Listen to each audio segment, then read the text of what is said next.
The next category of durable skills that we're going to look at is critical thinking. Critical thinking is another one. It's based on the growth mindset. I have them in this order for a reason. As I develop my growth mindset, then I'm willing to challenge my own thoughts and I can work on my critical thinking. So what is critical thinking? What are some of the components of critical thinking? The first one is questioning assumptions. We all have assumptions in life. If you sit in a chair, you're assuming it's going to hold you when you sit down. If you get in a car and drive to work, you're assuming the brakes are going to work. We have to have assumptions to get through the day. Otherwise, we would just be racked with fear and never move. And then we'd be assuming we're safe by staying there. So we live with assumptions. But there's times when we need to question our assumptions. You might believe something just because you always have, or because people that you know believe it. And it's important to allow yourself to question those, even the very deep held assumptions that you have. And again, you're not going to go through your life every day, every moment, questioning everything you believe, but you have to be willing to do that. And you have to analyze evidence. We can see something happening, we see a result, but then we have to look at from different perspectives on why that happened. You might drive past a tree that's burned down on your way to work. And so that's the evidence that's there. But you have to analyze it to decide, was it hit by lightning last night? Maybe there were storms that went through, and so as you think about it that way, you realize it probably was hit by lightning. Or maybe you look and the barn next to it is burned down, and so that maybe is what affected the tree. But the point is, you can't just look at the tree to decide what happened and assume that it was arson and that it's those kids in the neighborhood that have been causing problems.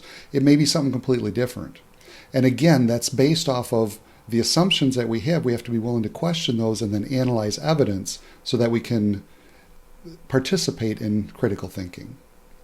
And we need to be willing to evaluate different perspectives. And this is a tough one because that means looking at the world through the eyes of somebody that you probably don't agree with. They may come to a completely different conclusion than you. And even if you don't change your mind, it's still important to be able to see why they're coming up with their conclusion. This is involving some of the empathy that we talked about in an earlier video.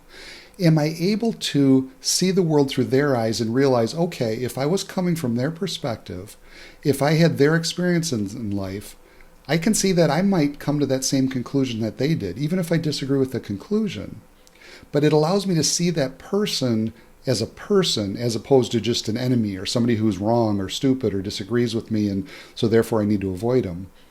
It's something that we can do to kind of see the world through their eyes. So looking at it from different perspectives. And now even if it's something that's not a moral decision, but it's a business decision, and I might feel like this is the way to go.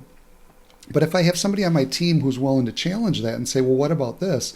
And I can look at it from their perspective, then I can see it in a different way. And I might realize, you know what? I'm thinking the way that I was planning on going may not be the best way. Maybe we need to approach from this direction. And so that allows for critical thinking.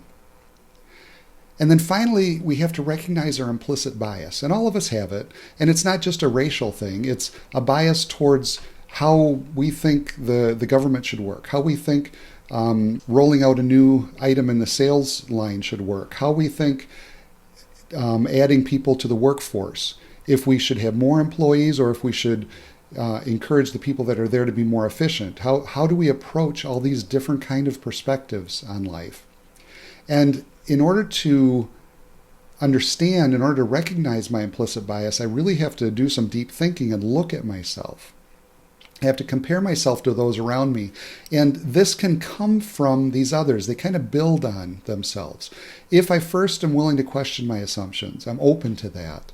And if I am analyzing life accordingly, and if I can see things from other perspectives, that will help me see where I have implicit bias in this particular area and where I might need to set that aside to be open to hear what somebody else is saying or to see this from another perspective.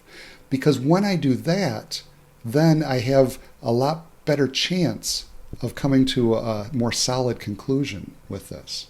And there are a lot of good examples of that. I wrote a book on durable skills, and I give several examples in there of people in history that first approached something from one perspective and just thought everything that they thought was right and it failed miserably. Then they reapproached it and brought in people that saw things differently than them, and then were able to be successful because they opened up the doors to a whole bunch more opportunities. So you need to be willing to apply critical thinking to your life. So go ahead and take some time to evaluate this in your life and see where you might have some room for growth in this area. Have a great day.